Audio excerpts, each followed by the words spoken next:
بسم اللہ الرحمن الرحیم۔ السلام علیکم پیارے بچوں، میں آج آپ کو ایک کہانی سناتا ہوں۔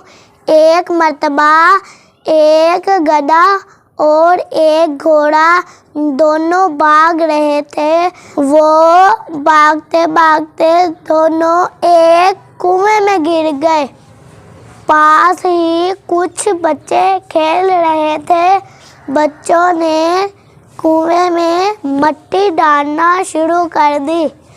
گدھا جو عقل مند نہیں تھا، اس نے کوشش نہیں کی، وہ ہمت ہار گیا۔ اور جو گھوڑا تھا وہ عقل مند تھا، وہ ہمت نہیں ہارا، اس نے کوشش کی۔ جیسے ہی بچے مٹی ڈالتے، گھوڑا اچھل کر اس مٹی پر پاؤں رکھ لیتا۔ جیسے ہی پھر بچے مٹی ڈالتے، گھوڑا اچھل کر اس مٹی پر پاؤں رکھ لیتا۔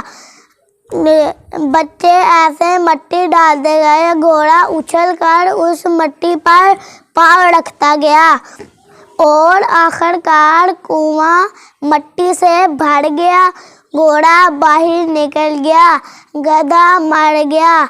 پیارے بچوں، اس کہانی سے ہمیں یہ سبق ملتا ہے کہ انسان کو مشکل وقت میں گھبرانا نہیں چاہیے، کوشش کرتے رہنا چاہیے، کیونکہ مشکل وقت انسان کی عقل کا امتحان لیتا ہے۔ پیارے بچوں، جب انسان مشکل وقت سے نکل جاتا ہے تو وہ کامیاب ہو جاتا ہے۔